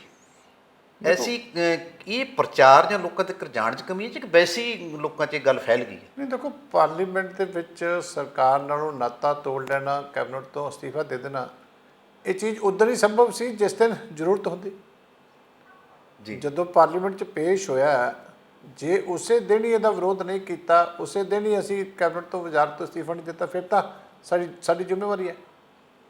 ਜੇ ਉਹਦੇ 'ਚ 1 ਮਿੰਟ ਦਾ ਵੀ ਡਿਲੇ ਹੋਇਆ ਤਾਂ ਵੀ ਅਸੀਂ ਜ਼ਿੰਮੇਵਾਰ ਹਾਂ ਜੀ। ਇਸ ਕਰਕੇ ਜਿਹੜਾ ਫੈਸਲਾ ਜਿਸ ਫੋਰਮ ਦੇ ਉੱਤੇ ਲਿਆ ਜਾਣਾ ਜੀ, ਜਦੋਂ ਗੱਲ ਉਸ ਫੋਰਮ ਤੱਕ ਹਾਲੇ ਪਹੁੰਚੀ ਨਹੀਂ ਤਾਂ ਉਸ ਤੋਂ ਪਹਿਲਾਂ ਕਿੱਦਾਂ ਹੋ ਸਕਦਾ? ਕਿਉਂਕਿ ਸਾਡੇ ਨਾਲ ਤਾਂ ਉਹਨਾਂ ਦੀ ਕਮਿਟਮੈਂਟ ਸੀ ਕਿ ਪਾਰਲੀਮੈਂਟ ਵਿੱਚ ਪੇਸ਼ ਕਰਨ ਤੋਂ ਪਹਿਲਾਂ ਇਹ ਚੀਜ਼ਾਂ ਸਾਰੀਆਂ ਠੀਕ ਕਰ ਦਿੱਤੀਆਂ ਜਾਣ, ਇਸ ਫਾਰਮ ਵਿੱਚ ਬਿੱਲ ਪੇਸ਼ ਨਹੀਂ ਕੀਤਾ ਜਾਏਗਾ ਜੀ। ਪਰ ਉਹਨਾਂ ਨੇ ਕੀਤਾ ਜੀ। ਜੇ ਉਹਨਾਂ ਨੇ ਕੀਤਾ ਤਾਂ ਅਸੀਂ ਸਟੈਂਡ ਲਿਆ ਜੀ। ਇਸ ਕਰਕੇ ਸੱਚਾਈ ਹੁੰਦੀ ਹੈ। ਕਾਫੀ ਲੋਕਾਂ ਨੂੰ ਜਿਹੜੀ ਹੈਗੀ ਆ ਹੁਣ ਕਨਵੇ ਹੋ ਗਿਆ। ਜਿਉਂ ਸਮਾਂ ਨਿਕਲੇਗਾ ਸਾਰੀ ਚੀਜ਼ਾਂ ਕਨਵੇ ਹੋਣਗੀਆਂ। ਇਸ ਤੋਂ ਬਾਅਦ ਇੱਕ ਧਾਰਮਿਕ ਆਸਥਾ ਨਾਲ ਜੁੜਿਆ ਹੋਇਆ ਮੁੱਦਾ ਹੈ ਕੋਟਪੁਰ ਗੋਲੀकांड, ਬਾਈਬਲ ਗੋਲੀकांड। ਉਸ ਦੇ ਸੰਬੰਧੀ ਸਰ ਜੋਰਾ ਸਿੰਘ ਕਮਿਸ਼ਨ ਜਾਂ ਜਸਟਿਸ ਰਣਜੀਤ ਸਿੰਘ ਹੋਰਾਂ ਨੇ ਇੱਕ ਰਿਪੋਰਟ ਬਣਾਈ, ਉਹ ਵਿਧਾਨ ਸਭਾ 'ਚ ਡਿਸਕਸ ਵੀ ਹੋਈ।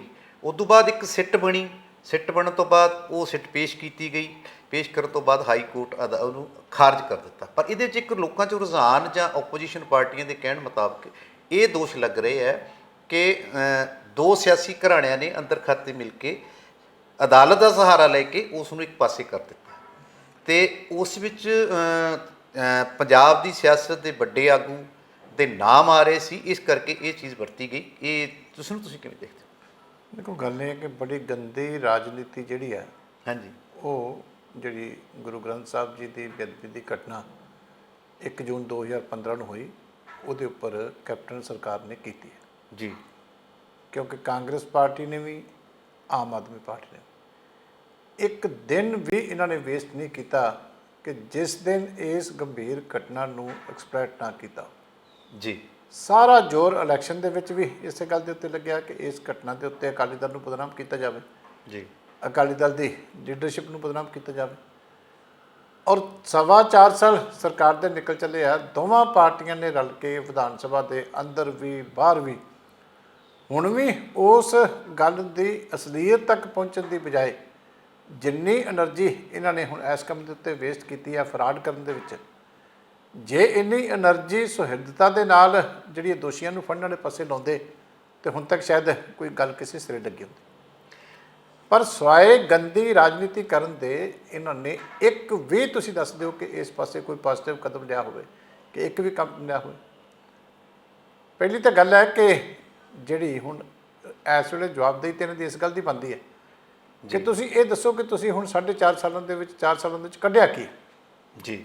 ਦੋਨਾਂ ਪਾਰਟੀਆਂ ਦੀ ਬੜੀ ਵੱਡੀ ਜਵਾਬਦੇਹੀ ਇਸ ਗੱਲ ਤੋਂ ਬਣਦੀ ਹੈ ਜੀ ਕਿ ਜਿਹੜੀ ਅਸਲੀ ਇਨਵੈਸਟੀਗੇਸ਼ਨ ਸੀ ਜਿਹੜੀ ਬੇਅਦਬੀ ਵਾਲੀ, ਉਹ ਪਹਿਲਾਂ CBI ਕੋਲੇ ਰਹੀ।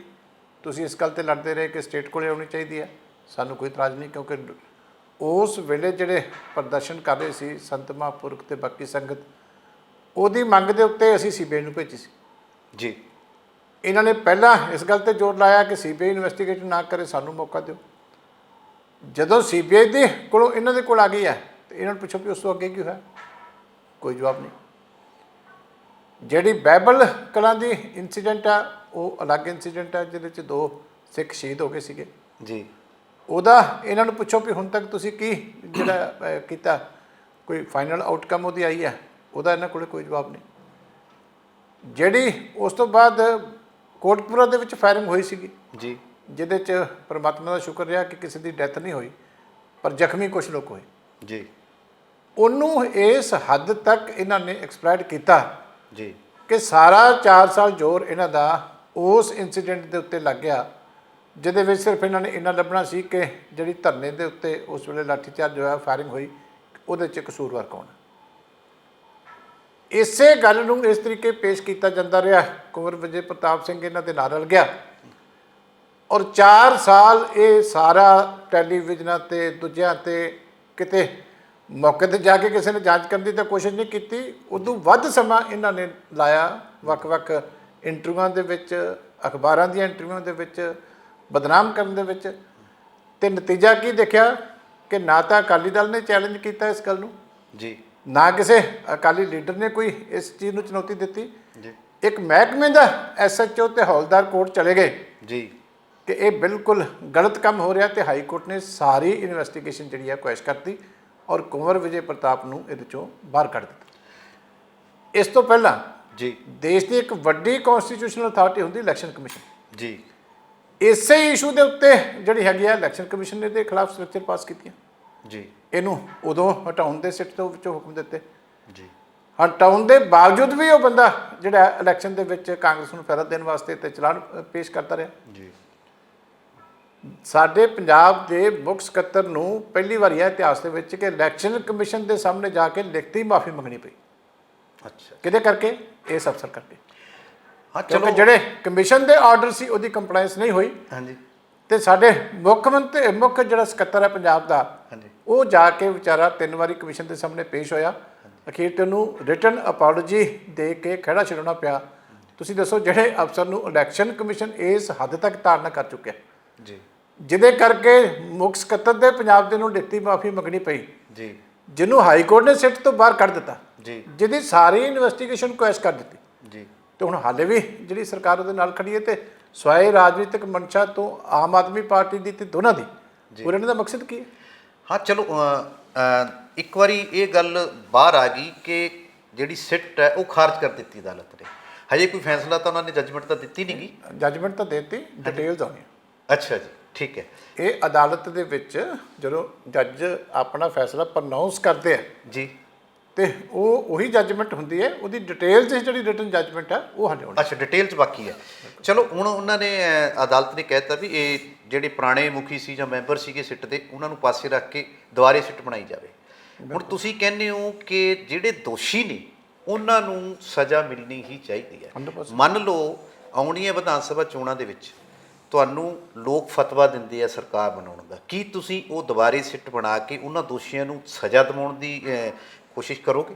ਹੁਣ ਦੇਖੋ ਨਾ, ਤੁਹਾਡੇ ਕੁਐਸਚਨ ਦੇ ਉੱਤੋਂ ਸਾਰੀ ਸਥਿਤੀ ਗੱਲ ਸਾਫ਼ ਹੋ ਗਈ ਜੀ ਕਿ ਹੁਣ ਅਖੀਰ ਦੇ ਉੱਤੇ ਗੱਲ ਇੱਥੇ ਆ ਗਈ ਅਕਾਲੀ ਦਲ ਦੀ ਸਰਕਾਰ ਬਣਨ ਦੇ ਉੱਤੇ ਕਿ ਕੀ ਹੁਣ ਇਨਸਾਫ ਮਿਲੇਗਾ।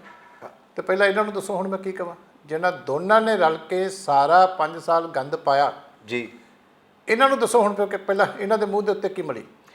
ਚਲੋ ਉਹ ਤਾਂ ਠੀਕ ਹੈ ਜੀ, ਪਰ ਗੱਲ ਇਹ ਹੈ ਨਾ ਵੀ ਤੁਸੀਂ ਕਹਿੰਦੇ ਹੋ ਦੇਖੋ ਨਾ ਵੀ ਕਿ ਇਹ ਹੁਣ ਤੁਹਾਡਾ ਇੱਕ ਸੀਨੀਅਰ ਜਰਨਲਿਸਟ ਦਾ ਵੀ ਇਹ ਇੰਪ੍ਰੈਸ਼ਨ ਹੈ ਕਿ ਤੁਸੀਂ ਸਾਨੂੰ ਅਗਲਾ ਕੁਐਸਚਨ ਪੁੱਛਣਾ ਸ਼ੁਰੂ ਕਰ ਦਿੱਤਾ ਕਿ ਤੁਸੀਂ ਦੱਸੋ ਅਗਲੀ ਵਾਰੀ ਹੁਣ ਇਹਦੇ ਤੇ ਕੀ ਹੋਊਗਾ। ਸਾਡਾ ਤਾਂ ਹਮੇਸ਼ਾ ਹੀ ਅਸੀਂ ਐਜ ਜਦੋਂ ਵੀ ਗਵਰਨਮੈਂਟ ਬਣਦੀ ਹੈ ਜੋ ਐਜ਼ ਪਰ ਕਨਸਟੀਟਿਊਸ਼ਨ ਜੋ ਐਜ਼ ਪਰ ਲਾ ਬਣਦਾ ਹੁੰਦਾ ਉਹ ਕਦੀ ਵੀ ਕਰਨ ਤੋਂ ਗੁਰੇਜ਼ ਨਹੀਂ ਕੀਤਾ, 100% ਆਪਣੀ ਜ਼ਿੰਮੇਵਾਰੀ ਨਿਭਾਉਣ ਦੀ ਕੋਸ਼ਿਸ਼ ਕੀਤੀ। ਕਈ ਵਾਰੀ ਕੁਝ ਪਰਿਸਥਿਤੀਆਂ ਇੱਦਾਂ ਦੀਆਂ ਹੁੰਦੀਆਂ ਨੇ ਕਿ ਕੁਝ ਚੀਜ਼ਾਂ ਨੂੰ ਸਮਾਂ ਲੱਗਦਾ, ਲੇਕਿਨ ਸਾਡੀ ਇੰਟੈਂਸ਼ਨ ਦੇ ਵਿੱਚ ਕਦੀ ਵੀ ਕੋਈ ਫਰਕ ਨਹੀਂ ਰਿਹਾ। ਪਰ ਮੈਂ ਇਹ ਕਹਿਣਾ ਚਾਹੁੰਦਾ ਕਿ ਜਿਨ੍ਹਾਂ ਲੋਕਾਂ ਨੇ ਸਾਰੀ ਸਰਕਾਰ ਹੀ ਇਸ ਗੱਲ ਦੇ ਉੱਤੇ ਝੂਠ ਬੋਲ ਕੇ ਬਣਾਈ ਸੀ ਦੋਨਾਂ ਪਾਰਟੀਆਂ ਨੇ, ਇਹਨਾਂ ਦਾ ਦੱਸੋ ਵੀ ਕੀ ਕਰੋ। ਚਲੋ ਉਹ ਤਾਂ ਠੀਕ ਹੈ, ਗੱਲ ਹੁਣ ਇਹ ਹੋ ਗਈ ਨਾ, ਤੁਸੀਂ ਕਹਿ ਰਹੇ ਹੋ ਕਿ ਇਹਨਾਂ ਨੇ ਜਿਹੜੀ ਸਿੱਟ ਬਣਾਈ, ਅਦਾਲਤ ਨੇ ਵੀ ਉਹ 'ਤੇ ਇੱਕ ਮੋਹਰ ਲਾਤੀ ਵੀ ਇਹ ਜਿਹੜੀ ਇਨਕੁਆਇਰੀ ਹੋਈ ਹੈ ਠੀਕ ਨਹੀਂ ਹੈ। ਹੁਣ ਗੱਲ ਰਹੇਗੀ, ਕੈਪਟਨ ਸਾਹਿਬ ਕਹਿ ਰਹੇ ਅਸੀਂ ਸੁਪਰੀਮ ਕੋਰਟ ਜਾਵਾਂਗੇ, ਹੋਰ ਪੈਰ ਵੀ ਕਰਾਂਗੇ, ਪਰ ਗੱਲ ਤਾਂ ਇਹ ਹੈਗੀ ਨਾ ਵੀ ਨਵੀਂ ਸਿੱਟ 'ਤੇ ਹੀ ਆ ਗਈ। ਜੇ ਹੁਣ ਤੁਹਾਡੀ ਸਰਕਾਰ ਬਣਾਉਂਦੀ ਹੈ ਤੁਸੀਂ ਇਹ ਤਾਂ ਦੱਸੋ ਵੀ ਆਉਂਦੀ ਹੈ ਤਾਂ ਤੁਸੀਂ ਇਹ ਦੁਬਾਰਾ ਕਾਰਵਾਈ ਕਰਵਾਓਗੇ। ਮੈਂ ਤਾਂ ਸਮਝਦਾ ਸੀ ਤੁਹਾਨੂੰ ਕੈਪਟਨ ਅਮਰਿੰਦਰ ਸਿੰਘ ਨੂੰ ਜਾ ਕੇ ਪੁੱਛਣਾ ਚਾਹੀਦਾ ਸੀ ਕਿ ਤੁਸੀਂ ਅਸਤੀਫਾ ਕਿਉਂ ਨਹੀਂ ਦਿੱਤਾ ਜੀ। ਜੇ ਸਿੱਟ ਕੁਐਸ਼ ਹੋ ਗਈ ਹੈ, ਠੀਕ ਹੈ ਨਾ, ਉਹਨੂੰ ਬਾਹਰ ਕੱਢ ਦਿੱਤਾ ਆਈਓ ਨੂੰ, ਜਿਹਦੇ ਪਿੱਛੇ ਤੁਸੀਂ ਢਾਲ ਬਣ ਕੇ ਖੜੇ ਸੀ, ਜਿਹੜਾ ਹਰ ਰੋਜ਼ ਇੰਟਰਵਿਊ ਦਿੰਦਾ ਸੀ ਜੀ। ਤੇ ਹੋਮ ਮਿਨਿਸਟਰ ਪੰਜਾਬ ਨੇ ਜ਼ਿੰਮੇਵਾਰੀ ਕਿਉਂ ਨਹੀਂ ਲਈ ਕਿ ਐਡਾ ਸੀਰੀਅਸ ਕੇਸ ਹੈ, ਮੈਂ ਇਹਦੇ 'ਚ ਫੇਲ ਹੋਇਆ ਜੀ, ਤੇ ਉਹਨਾਂ ਨੇ ਫਿਰ ਅਸਤੀਫਾ ਕਿਉਂ ਨਹੀਂ ਦਿੱਤਾ। ਇਹ ਵੀ ਠੀਕ ਹੈ। ਜਿਹੜੀ ਜਾਂਚ ਚੱਲ ਰਹੀ ਸੀ, ਇਹ ਜਿਹੜੀ ਮੈਂ ਪਹਿਲਾਂ ਕੀਤਾ ਬੇਅਦਬੀ ਵਾਲੀ ਜੀ, ਉਹਦੀ ਵੀ ਸਿੱਟ ਚੇਂਜ ਹੋਈ ਸੀ। ਖੱਟੜਾ ਸਾਹਿਬ ਜਾਂਚ ਕਰ ਰਹੇ ਸੀ ਸੀਬੀਆਈ ਤੋਂ ਬਾਅਦ ਜੀ, ਤੇ ਅਦਾਲਤ ਨੇ ਖੱਟੜਾ ਸਾਹਿਬ ਨੂੰ ਹਟਾ ਦਿੱਤਾ ਤੇ ਨਵਾਂ ਜਿਹੜਾ ਇੱਕ ਆਈਜੀ ਲੈਵਲ ਦਾ ਅਫਸਰ ਸਿੱਟ ਦਾ ਮੁਖੀ ਬਣਾਇਆ। ਮੈਂ ਅਮਰਿੰਦਰ ਸਿੰਘ ਨੂੰ ਪੁੱਛਦਾ ਵੀ ਉਹ ਸੀ ਅਸਲੀ ਕੇਸ ਗੁਰੂ ਗ੍ਰੰਥ ਸਾਹਿਬ ਦੀ ਬੇਅਦਬੀ ਦਾ, ਉਦੋਂ ਸੁਪਰੀਮ ਕੋਰਟ ਚੈਲੰਜ ਕਿਉਂ ਨਹੀਂ ਕੀਤਾ ਜੀ। ਉਹ ਜ਼ਿਆਦਾ ਗੰਭੀਰ ਸੀ ਕੇਸ, ਠੀਕ ਹੈ ਜੀ, ਉਹ ਵੀ ਅਦਾਲਤ ਨੇ ਚੇਂਜ ਕੀਤਾ ਜੀ। ਪਰ ਉਦੋਂ ਤੁਸੀਂ ਨਹੀਂ ਬੋਲੇ ਵੀ ਉਸ ਜਾਂਚ ਦਾ ਤੁਹਾਨੂੰ ਕੋਈ ਫਿਕਰ ਨਹੀਂ ਨਾ, ਜਿਹੜੀ ਗੁਰੂ ਗ੍ਰੰਥ ਸਾਹਿਬ ਦੀ ਚੋਰੀ ਦਾ ਪੋਸਟਰ ਲੱਗਿਆਂ ਦਾ ਜਿਹੜੀ ਬੇਅਦਬੀ ਹੋਈ ਅਸਲੀ ਤਾਂ ਉਹੀ ਹੋਈ ਜੀ, ਉਹਦਾ ਤੁਹਾਨੂੰ ਕੋਈ ਫਿਕਰ ਨਹੀਂ। ਉਹ ਜਾਂਚ ਚੇਂਜ ਹੋ ਚੁੱਕੀ ਹੈ, ਕਿਸੇ ਨੂੰ ਦੱਸਿਆ ਇਹਨਾਂ ਨੇ, ਦੂਜੇ ਕੰਨ ਵੀ ਕਿਸੇ ਨੂੰ ਦੱਸਿਆ ਹੋਵੇ ਜੀ ਵੀ ਹਾਈ ਕੋਰਟ ਨੇ ਆਰਡਰ ਕਰਕੇ ਤੇ ਸਾਡੀ ਸਿੱਟ ਦਾ ਜਿਹੜਾ ਮੁਖੀ ਹੈ ਚੇਂਜ ਕਰ ਦਿੱਤਾ, ਨਵਾਂ ਮੁਖੀ ਲਾ ਦਿੱਤਾ ਜੀ। ਪਰ ਕੋਈ ਕਿਸੇ ਨੇ ਨਹੀਂ ਕਿਹਾ ਕਿ ਅਸੀਂ ਸੁਪਰੀਮ ਕੋਰਟ ਜਾਵਾਂਗੇ। ਕੁੰਵਰ ਵਿਜੇ ਪ੍ਰਤਾਪ ਸਿੰਘ ਨੂੰ ਇਲੈਕਸ਼ਨ ਕਮਿਸ਼ਨ ਨੇ ਵੀ ਕਿਹਾ ਵੀ ਇਹ ਗਲਤ ਹੈ ਬੰਦਾ, ਜੀ ਇਹ ਗਲਤ ਕੰਮ ਕਰ ਰਿਹਾ ਜੀ। ਹੁਣ ਹਾਈ ਕੋਰਟ ਦੇ ਜੱਜ ਨੇ ਵੀ ਜਿਹੜਾ ਉੱਥੇ ਕਹਿ ਦਿੱਤਾ ਕਿ ਸਾਰੀ ਜਾਂਚ ਰੱਦ ਕਰਨੀ ਛੋਟੀ ਜਿਹੀ ਗੱਲ ਨਹੀਂ ਹੁੰਦੀ। ਬਹੁਤ ਵਾਰੀ ਅਦਾਲਤਾਂ ਦੇਖੋ, ਜਦੋਂ ਖੱਟੜਾ ਸਾਹਿਬ ਦੀ ਵੀ ਉਹਨਾਂ ਨੇ ਚੇਂਜ ਕੀਤਾ, ਉਹਨਾਂ ਦੀ ਜਾਂਚ ਰੱਦ ਨਹੀਂ ਕੀਤੀ ਜੀ। ਉਹਨਾਂ ਨੇ ਕਿਹਾ ਕਿ ਉਹ ਇਨਵੈਸਟੀਗੇਸ਼ਨ ਉਸੇ ਤਰ੍ਹਾਂ ਕੰਟੀਨਿਊ ਰਹੇਗੀ ਜੋ ਸਬੂਤ ਉਹਨਾਂ ਦੇ ਕੀਤੇ ਜੀ, ਪਰ ਇਹਦੀ ਜਾਂਚ ਰੱਦ ਕਰ ਦਿੱਤੀ ਤੇ ਨਾਲ ਇਹਨੂੰ ਸਿੱਟ ਤੋਂ ਹਟਾਤਾ ਜੀ। ਇਸ ਕਰਕੇ ਇਹਨਾਂ ਨੂੰ ਪੁੱਛੋ ਵੀ ਤੁਸੀਂ ਜਿਹੜਾ ਹੁਣ ਇਸ ਅਫਸਰ ਨਾਲ ਕਿਸ ਮੂੰਹ ਨਾਲ ਕੱਢ ਰਹੇ ਜੀ, ਤੁਹਾਡਾ ਮਕਸਦ ਕੀ ਹੈ। ਮੈਂ ਤਾਂ ਪੁੱਛਣਾ ਚਾਹੁੰਦਾ ਮਕਸਦ ਦੱਸੋ ਨਾ ਕੀ ਹੈ। ਚਲੋ ਇਹ ਤਾਂ ਗੱਲ ਹੋਈ ਇਸ ਮਾਮਲੇ ਦੀ। ਹੁਣ ਉਹ ਤਾਂ ਚਲੋ ਗੱਲ ਅੱਗੇ ਪੈ ਜਾਣੀ ਆ, ਕੈਪਟਨ ਸਰਕਾਰ ਇਹ ਛੋਟੀਆਂ ਗੱਲਾਂ ਨਹੀਂ ਹੁੰਦੀਆਂ। ਦੇਖੋ ਨਾ ਵੀ ਤੁਸੀਂ ਇਹੋ ਜਿਹੇ ਅਫਸਰ ਨਾਲ ਜਿਹਨੇ ਨੁਕਸਾਨ ਕੀਤਾ ਇੰਨਾ ਸੂਬੇ ਦਾ, ਜਿਹੜਾ ਇੰਨਾ ਟਾਈਮ ਵੇਸਟ ਕੀਤਾ ਜੀ, ਅਸਲੀ ਜਿਹੜੀ ਜਾਂਚ ਤੇ ਗੱਲ ਫੋਕਸ ਹੋਣੀ ਚਾਹੀਦੀ ਸੀ ਉਹਦੇ ਤੋਂ ਧਿਆਨ ਡਿਵਰਟ ਕੀਤਾ ਜੀ, ਉਹਦੇ ਨਾਲ ਸਰਕਾਰ ਖੜਦੀ ਹੈ ਜੀ। ਮੁਖਤਾਰ ਅੰਸਾਰੀ ਨੂੰ ਬਚਾਉਣ ਵਾਸਤੇ ਸਰਕਾਰ ਸੁਪਰੀਮ ਕੋਰਟ ਜਾਵੇ, ਇੰਨਾ ਕਰੋੜਾਂ ਰੁਪਏ ਦਾ ਪੰਜਾਬ ਦਾ ਖਰਚਾ ਕਰੇ ਜੀ, ਤੇ ਜੇ ਪੰਜਾਬ ਦੇ ਐਸਵਾਈਐਲ ਦੇ ਕੇਸ ਹੋਣ ਤੇ ਉਹਦੇ ਕੋਲ ਇਹਨਾਂ ਨੂੰ ਸਮਾਂ ਨਾ ਹੋਵੇ, ਕੁਐਸਚਨ ਤਾਂ ਹੋਣਗੇ। ਚਲੋ ਇਹ ਤਾਂ ਗੱਲ ਠੀਕ ਹੈ, ਤੁਸੀਂ ਆਪਣਾ ਪੱਖ ਰੱਖ ਦਿੱਤਾ, ਆਪਣੇ ਸਵਾਲ ਵੀ ਖੜੇ ਕਰ ਦਿੱਤੇ। ਹੁਣ ਗੱਲ ਇਹ ਹੈ ਕਿ ਚਲੋ ਕੋਰਟ ਨੇ ਸੈੱਟ ਕਰਤੀ, ਸਰਕਾਰ ਸੁਪਰੀਮ ਕੋਰਟ ਜਾਂਦੀ ਹੈ ਜਾਂ ਨਹੀਂ ਜਾਂਦੀ, ਅੱਗੇ ਜਿਹੜੀ ਸਰਕਾਰ ਆਉਂਦੀ ਕਰਦੀ ਕਿ ਨਹੀਂ, ਉਹ ਇੱਕ ਲੰਬਾ ਪ੍ਰੋਸੈਸ। ਦੇਖੋ ਸਰਕਾਰ ਨੇ ਬੜੇ ਵੱਡੇ ਬਲੰਡਰ ਕੀਤੇ ਆ ਜਿਹੜੇ ਮਾਫ ਨਹੀਂ ਕੀਤੇ ਜਾ ਸਕਦੇ। ਜਿਵੇਂ ਅਦਾਲਤ ਦਾ ਫੈਸਲਾ ਆ ਗਿਆ ਜੀ, ਇੱਕ ਰਵਾਇਤ ਹੈ ਸਾਡੀ, ਕਨਸਟੀਟਿਊਸ਼ਨਲ ਡਿਊਟੀ ਵੀ ਹੈ ਮੁੱਖ ਮੰਤਰੀ ਸਾਹਿਬ ਦੀ ਕਿ ਅਦਾਲਤ ਦੇ ਫੈਸਲੇ ਦੇ ਅੱਗੇ ਸਿਰ ਝੁਕਾਉਂਦੇ ਜੀ। ਇਹਨਾਂ ਨੂੰ ਚਾਹੀਦਾ ਸੀ ਕਿ ਇਮੀਡੀਏਟਲੀ ਫਾਲੋ ਅਪ ਐਕਸ਼ਨ ਕਰਦੇ ਜੀ, ਕਿ ਜੇ ਅਫਸਰ ਦੇ ਖਿਲਾਫ ਰਿਪੋਰਟ ਆਈ ਹੈ ਤਾਂ ਉਹਨੂੰ ਚਾਰਜ ਸ਼ੀਟ ਕਰਦੇ ਵੀ ਕਿਉਂ ਹੋਇਆ ਇਸ ਤਰ੍ਹਾਂ, ਸਾਰੀ ਜਾਂਚ ਕਿਉਂ, ਜਿਹੜੀ ਇਨਵੈਸਟੀਗੇਸ਼ਨ ਰੱਦ ਹੋਈ, ਕਿਉਂ ਇਸ ਤਰ੍ਹਾਂ ਦੀਆਂ ਗਲਤੀਆਂ ਇਸ ਜਾਂਚ ਦੇ ਵਿੱਚ ਹੋਈਆਂ, ਕਿਹਨੇ ਕਰਨੀਆਂ ਸੀ, ਹੋਮ ਮਿਨਿਸਟਰ ਨੇ ਕਰਨੀਆਂ ਸੀ। ਉਲਟਾ ਜਾਂਚ ਆਉਣ ਤੋਂ ਬਾਅਦ ਵੀ ਮੁੱਖ ਮੰਤਰੀ ਸਾਹਿਬ ਕਹਿ ਰਿਹਾ ਹੈ ਕਿ ਆਈ ਐਮ ਵਿਦ ਆਈਓ, ਤੇ ਫਿਰ ਅਦਾਲਤ ਦੇ ਨਾਲ ਕੌਣ ਹੈ ਜੀ, ਕਿ ਮੁੱਖ ਮੰਤਰੀ ਸਾਹਿਬ ਦੀ ਅਦਾਲਤ ਦੇ ਹੁਕਮਾਂ ਨੂੰ ਅਪਹੋਲਡ ਕਰਨ ਦੀ ਕੋਈ ਕਨਸਟੀਟਿਊਸ਼ਨਲ ਡਿਊਟੀ ਨਹੀਂ ਬਣਦੀ। ਮੈਂ ਤਾਂ ਸਮਝ ਨਹੀਂ ਲੱਗਦੀ ਕਿ ਸਿਸਟਮ ਚੱਲੂਗਾ ਕਿੱਦਾਂ ਸਾਡਾ, ਕਿ ਅਦਾਲਤ ਫੈਸਲਾ ਦੇ ਦਿੰਦੀ ਹੈ ਜੀ, ਤੇ ਮੁੱਖ ਮੰਤਰੀ ਸਾਹਿਬ ਕਹਿੰਦੇ ਆਈ ਐਮ ਵਿਦ ਆਈਓ। ਹਾਂ ਠੀਕ ਹੈ। ਤੁਸੀਂ ਇਹ ਤਾਂ ਕਹਿ ਸਕਦੇ ਹੋ ਕਿ ਅਸੀਂ ਫੈਸਲੇ ਨੂੰ ਪੜ੍ਹਾਂਗੇ, ਉਹਦੇ 'ਚ ਜੇ ਕੋਈ ਲੀਗਲ ਸਾਨੂੰ ਕੋਈ ਚੀਜ਼ ਲੱਗਦਾ ਹੋਇਆ ਕਿ ਓਵਰਲੁੱਕ ਹੋ ਗਈ ਆ ਜੀ ਤਾਂ ਅਸੀਂ ਅਪੀਲ 'ਚ ਜਾ ਸਕਦੇ ਹਾਂ, ਤੁਹਾਡਾ ਰਾਈਟ ਹੈ। ਜੀ। ਪਰ ਤੁਸੀਂ ਇਹ ਕਿੱਦਾਂ ਕਹਿ ਸਕਦੇ ਹੋ ਕਿ ਆਈਓ ਵੀ ਤਾਂ ਆਈਓ? ਇਹ ਤਾਂ ਫਿਰ ਉਹੀ ਹੋ ਗਿਆ ਨਾ ਵੀ ਜਿਵੇਂ ਵੀ ਸਾਡੀ ਟੀਮ ਦਾ ਮੈਂਬਰ ਆ ਅਕਾਲੀ ਦਲ ਨੂੰ ਬਦਨਾਮ ਕਰਨ ਤੇ ਲੱਗਿਆ ਤੇ ਅਸੀਂ ਉਹਦੇ ਨਾਲ ਖੜੇ ਹਾਂ। ਜੀ ਜੀ। ਇਹ ਉਹੀ ਧਾਰਨਾ ਹੋ ਗਈ ਨਾ। ਹਾਂ ਠੀਕ ਹੈ। ਤੁਹਾਡੇ ਕਹਿਣ ਦੇ ਮੁਤਾਬਕ ਵੀ ਇਹ ਸਿਆਸੀ ਤੌਰ ਤੇ ਅਕਾਲੀ ਦਲ ਨੂੰ ਬਦਨਾਮ ਦੀ ਗੱਲ ਕਰਨੀ, ਵੱਡੇ ਲੀਡਰਾਂ ਨੂੰ, ਵੱਡੇ ਨਾਮਾਂ ਨੂੰ ਬਦਨਾਮ ਕਰਨ ਦੀ ਕੋਸ਼ਿਸ਼ ਕੀਤੀ ਗਈ। ਅਸਲੀ ਮੁੱਦੇ ਤੇ ਗੱਲ ਹੀ ਨਹੀਂ ਹੋਈ, ਇਸੇ ਕਰਕੇ ਅਦਾਲਤ ਨੇ ਉਸ ਨੂੰ ਕਰੈਸ਼ ਕਰਤਾ। ਹੁਣ ਗੱਲ ਇਹ ਹੈ ਕਿ ਜਿਵੇਂ ਸੁਖਬੀਰ ਬਾਦਲ ਜੀ ਨੇ ਚੋਣਾਂ ਦਾ ਮੁੱਦਾ ਪਖਾਇਆ ਦਲਿਤ ਚਿਹਰੇ ਨੂੰ ਲੈ ਕੇ, ਹੁਣ ਇੱਕ ਚਰਚਾ ਚੱਲ ਰਹੀ ਹੈ ਕਿ ਕੀ ਪੰਜਾਬ ਦੇ ਵਿੱਚ ਚੋਣ ਸ਼੍ਰੋਮਣੀ ਅਕਾਲੀ ਦਲ ਬਸਪਾ ਨਾਲ ਮਿਲ ਕੇ ਲੜੇਗਾ? ਦੇਖੋ ਅਲਾਇੰਸ ਜਿਹੜਾ ਹੈਗਾ ਕਿਹਦੇ ਨਾਲ ਹੋਣਾ ਕਿਹਦੇ ਨਾਲ ਨਹੀਂ ਹੋਣਾ, ਇਹ ਫੈਸਲਾ ਜਦੋਂ ਇਲੈਕਸ਼ਨ ਅਨਾਉਂਸ ਆਏਗੀ ਉਦੋਂ ਪਾਰਟੀ ਦੀ ਹਾਈਕਮਾਂਡ ਜਿਹੜੀ ਹੈ ਉਹ ਫੈਸਲਾ ਕਰੇ। ਇਹ ਗੱਲ ਮੀਡੀਆ ਦੇ ਵਿੱਚ ਕਦੀ ਵੀ ਅਲਾਇੰਸ ਦੀਆਂ ਡਿਸਕਸ ਨਹੀਂ ਹੁੰਦੀਆਂ। ਇਸ ਕਰਕੇ ਕੋਰ ਕਮੇਟੀ ਫੈਸਲਾ ਕਰੇਗੀ, ਜੋ ਸੰਭਾਵਨਾਵਾਂ ਹੋਈਆਂ, ਜੋ ਬੈਸਟ ਪੋਸੀਬਲ ਹੋਇਆ, ਠੀਕ ਹੈ ਨਾ, ਉਹਦੇ ਮੁਤਾਬਕ ਫੈਸਲਾ ਲਿਆ ਜਾਏਗਾ। ਠੀਕ ਹੈ ਜੀ। ਖੈਰ ਮੰਨਿਆ ਤਾਂ ਇਹੀ ਜਾ ਰਿਹਾ ਕਿ ਦਲਿਤ ਚਿਹਰੇ ਦੀ ਆਪਾਂ ਗੱਲ ਕਰਦੇ ਤਾਂ ਬਸਪਾ ਇੱਕ ਦਲਿਤਾਂ ਦੇ ਵੱਡੇ ਸਮੂਹ ਨੂੰ ਪ੍ਰਤੀਨਿਧਿਤਵ ਬਸਪਾ ਜਿਹੜੀ ਹੈ ਪਹਿਲਾਂ ਵੀ ਸਾਡੀ ਨਾਲ ਰਲ ਕੇ ਇਲੈਕਸ਼ਨ ਲੜਦੀ ਰਹੀ ਹੈ। ਅਸੀਂ ਇੱਕ ਪਾਰਲੀਮੈਂਟ ਇਲੈਕਸ਼ਨ ਬਾਬੂ ਕਾਂਸ਼ੀ ਰਾਮ ਜੀ ਦੇ ਟਾਈਮ ਤੇ ਇਕੱਠਿਆਂ ਲੜੀ ਸੀ ਔਰ ਬਹੁਤ ਅੱਛਾ ਉਹਦਾ ਪੋਜ਼ਿਟਿਵ ਇੰਪੈਕਟ ਜਿਹੜਾ ਉਹ ਇਲੈਕਸ਼ਨ ਦੇ ਵਿੱਚ ਵੀ ਹੋਇਆ ਸੀ। ਵੈਸੇ ਵੀ ਭਾਈਚਾਰਕ ਤੌਰ ਦੇ ਉੱਤੇ ਸਾਡੀ ਸਾਂਝ ਬੜੀ ਮਜ਼ਬੂਤ ਹੋਈ ਸੀ ਕਿਉਂਕਿ ਇਹ ਗੁਰੂਆਂ ਪੀਰਾਂ ਦੀ ਧਰਤੀ ਹੈ, ਸਾਡੀ ਸੋਚ ਹੈ ਜੀ। ਗੁਰੂਆਂ ਨੇ ਹਮੇਸ਼ਾ ਹੀ ਇਸ ਗੱਲ ਨੂੰ ਬਹੁਤ ਮਾਣ ਦਿੱਤਾ, ਇਸ ਲਈ ਸਾਡੇ ਨਾਲ ਉਹਨਾਂ ਦਾ ਪੁਰਾਣਾ ਰਿਸ਼ਤਾ ਹੈ। ਇਸ ਕਰਕੇ ਹੁਣ ਫਾਈਨਲ ਫੈਸਲਾ ਤਾਂ ਪਾਰਟੀਆਂ ਨੇ ਕਰਨਾ ਹੁੰਦਾ, ਹਾਈ ਕਮਾਂਡ ਨੇ ਦੋਨੇ ਪਾਸੇ ਉਹ ਬੈਠ ਕੇ ਕਰਨਗੇ, ਲੇਕਿਨ ਉਹਨਾਂ ਨਾਲ ਸਾਡਾ ਪੁਰਾਣਾ ਵੀ ਰਿਸ਼ਤਾ ਬੜਾ ਅੱਛਾ ਰਿਹਾ ਜੀ।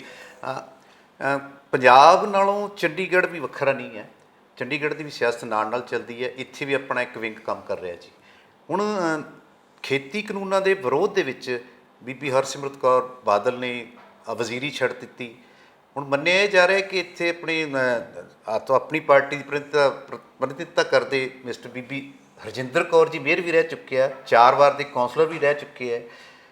ਉਹ ਹਜੇ ਓਪੋਜੀਸ਼ਨ ਪਾਰਟੀਆਂ ਇਹ ਦੋਸ਼ ਲਾ ਰਹੀਆਂ ਕਿ ਬੀਬਾ ਹਰਸਿਮਰਤ ਕੌਰ ਨੇ ਤਾਂ ਵਜ਼ੀਰੀ ਛੱਡਤੀ, ਪਰ ਆਪਣੇ ਬਾਲ ਅਧਿਕਾਰ ਕਮਿਸ਼ਨ ਦੇ ਚੇਅਰਪਰਸਨ ਆਪਣੇ ਅੱਛੇ ਸੀਨੀਅਰ ਲੀਡਰ ਨੇ ਕਿ ਬੀਬੀ ਹਰਜਿੰਦਰ ਕੌਰ ਹਜੇ ਵੀ ਵਿਰਾਜਮਾਨ ਨਹੀਂ। ਕੀ ਪਾਰਟੀ ਉਹਦੇ ਪ੍ਰਤੀ ਕੋਈ? ਦੇਖੋ ਗੱਲ ਇਹ ਹੈ ਕਿ ਕੁਝ ਗੱਲਾਂ ਤੁਹਾਡੇ ਆਪਣੇ 'ਤੇ ਹੁੰਦੀਆਂ ਨੇ ਜੀ, ਕਿਉਂਕਿ ਕਮਿਸ਼ਨ ਅਲੱਗ ਤਰ੍ਹਾਂ ਦੇ ਅਦਾਰੇ ਹੁੰਦੇ ਆ, ਫਿਕਸ ਟੈਨਿਓਰ ਹੁੰਦੀ ਹੈ ਜੀ। ਲੇਕਿਨ ਅਗਰ ਆਪ ਫੈਸਲਾ ਲੈਣੇ ਚਾਹੁੰਦੇ ਪਾਰਟੀ ਦੀ ਭਾਵਨਾ ਦੇ ਮੁਤਾਬਕ ਤਾਂ ਉਹ ਲੈ ਸਕਦੇ ਜੀ। ਇਸ ਕਰਕੇ ਜ਼ਰੂਰੀ ਨਹੀਂ ਹੁੰਦਾ ਕਿ ਪਾਰਟੀ ਇੰਡੀਵਿਜੂਅਲੀ ਹਰ ਇੱਕ ਨੂੰ ਡਾਇਰੈਕਟ ਕਰੇ। ਕੁਝ ਗੱਲਾਂ ਸੰਕੇਤਕ ਹੁੰਦੀਆਂ ਨੇ, ਆਪਣੇ ਆਪ ਹੀ ਤੁਸੀਂ ਡਿਸੀਜਨ ਲੈਣਾ ਹੁੰਦਾ ਹੈ ਕਿ ਮੈਂ ਲਵਾਂ ਕਿ ਨਾ ਲਵਾਂ। ਅਦਰਵਾਈਜ਼ ਕਮਿਸ਼ਨ ਦੀਆਂ ਟਰਮਸ ਫਿਕਸ ਹੁੰਦੀਆਂ ਨੇ ਜੀ। ਇਹ ਉਹਨਾਂ ਨੇ ਆਪ ਫੈਸਲਾ ਕਰਨਾ, ਤੁਸੀਂ ਉਹਨਾਂ ਨੂੰ ਪੁੱਛ ਸਕਦੇ ਹੋ ਵੀ ਉਹਨਾਂ ਨੇ ਕੀ ਫੈਸਲਾ ਕੀਤਾ। ਇਹਦੇ 'ਤੇ ਪਾਰਟੀਆਂ ਕੋਈ ਜਿਹੜੀ ਹੈ ਡਾਇਰੈਕਸ਼ਨ ਨਹੀਂ ਇਸ਼ੂ ਕਰਦੀਆਂ। ਬਹੁਤ ਸਾਰੇ ਦਿੱਲੀ ਦੇ ਸਾਡੇ ਹੋਰ ਵੀ ਮੈਂਬਰ ਸੀ ਜਿਹੜੇ ਅਲੱਗ-ਅਲੱਗ ਜਿਹੜੇ ਕੌਂਸਲਰ ਹੁੰਦੇ ਹੋਇਆ ਜਿਨ੍ਹਾਂ ਕੋਲ ਕੋਈ ਚੇਅਰਮੈਨ ਨਹੀਂ ਸੀ, ਉਹ ਸੀ, ਉਹਨਾਂ ਨੇ ਅਸਤੀਫੇ ਦੇ ਦਿੱਤੇ ਸੀ। ਇਸ ਕਰਕੇ ਇੰਡੀਵਿਜੂਅਲ ਹੁੰਦਾ, ਕੋਈ ਪਾਰਟੀ ਜ਼ਰੂਰੀ ਨਹੀਂ ਕਿ ਹਰ ਇੱਕ ਨੂੰ ਕੋਈ ਡਾਇਰੈਕਸ਼ਨ ਦਿੰਦੀ ਹੈ। ਚਲੋ, ਇਹ ਸਨ ਸਰਦਾਰ ਦਲਜੀਤ ਸਿੰਘ ਚੀਮਾ ਜੀ, ਸੀਨੀਅਰ ਮੀਤ ਪ੍ਰਧਾਨ ਸ਼੍ਰੋਮਣੀ ਅਕਾਲੀ ਦਲ, ਜਿਨ੍ਹਾਂ ਨੇ ਬੜੀ ਬੇਬਾਕੀ ਨਾਲ ਚਰਚਾ ਚਾਹੀ ਸ਼੍ਰੋਮਣੀ ਪ੍ਰਬੰਧਕ ਕਮੇਟੀ ਦੇ ਮੁੱਦਿਆਂ 'ਤੇ ਸਵਾਲਾਂ ਦੇ ਜਵਾਬ ਦਿੱਤੇ।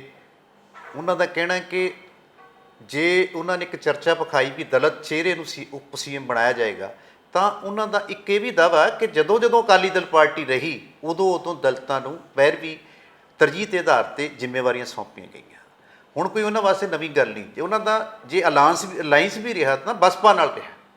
ਇਸ ਕਰਕੇ ਫਿਰ ਉਹਨਾਂ ਨੇ ਇਹ ਵੀ ਗੱਲ ਕੀਤੀ ਹੈ ਵੀ ਜੇ ਕਿਤੇ ਹੋਰ ਸਾਨੂੰ ਜੋ ਕੈਂਡੀਡੇਟ ਮਿਲ ਗਏ ਜਿਹੜੇ ਪਾਰਟੀ ਦੀ ਪ੍ਰਤੀਨਿਧਤਾ ਪੱਕੀ ਤੌਰ 'ਤੇ ਉਮੀਦਵਾਰ ਬਣ ਸਕਦੇ ਨੇ, ਉਹ ਉਹਨਾਂ ਨੂੰ ਵੀ 33% ਤੋਂ ਜ਼ਿਆਦਾ ਵੀ ਕਰ ਸਕਦੇ ਹਾਂ ਅਸੀਂ। 33% ਮੈਂਡੇਟਰੀ ਤਾਂ ਹੈਗੀਆਂ ਨੇ। ਅਤੇ ਬਾਕੀ ਦੂਸਰੀ ਗੱਲ ਸਿੱਟ ਬਾਰੇ ਉਹਨਾਂ ਨੇ ਜੋ ਕਿਹਾ ਕਿ ਇਹ ਕੈਪਟਨ ਸਰਕਾਰ ਵੱਲੋਂ ਬਹੁਤ ਗੱਲਾਂ ਐਸੀਆਂ ਨੇ ਅਦਾਲਤ ਦੀਆਂ ਚੀਜ਼ਾਂ ਨੂੰ, ਅਦਾਲਤ ਦੇ ਹੁਕਮਾਂ ਨੂੰ ਪਾਸੇ ਕਰਕੇ ਉਹ ਆਈਓ ਦੇ ਨਾਲ ਖੜੇ ਨੇ, ਜੋ ਕਿ ਠੀਕ ਨਹੀਂ ਹੈ। ਸੁਪਰੀਮ ਕੋਰਟ ਜਾਣ ਵੱਖਰੇ ਰਾਈਟ ਨੇ, ਪਰ ਕਹਿੰਦੇ ਵੀ ਜਦੋਂ ਇਹਨਾਂ ਦੀ ਸਰਕਾਰ ਆਉਂਦੀ ਹੈ ਤਾਂ ਉਹਨਾਂ ਦਾ ਇੱਕ ਇਹ ਭਾਵਨਾ ਰਹੇਗੀ ਕਿ ਜਿਹੜੇ ਬਾਈਬਲ ਕਾਂਡ ਦੇ ਕੋਟਕਪੂਰਾ ਕਾਂਡ ਦੇ ਦੋਸ਼ੀ ਹੋਣਗੇ ਉਹਨਾਂ ਨੂੰ ਸਜ਼ਾ ਦਿਵਾਉਣ ਵਾਸਤੇ ਉਹ ਪੁਰਜ਼ੋਰ ਕੋਸ਼ਿਸ਼ ਕਰੇਗੀ।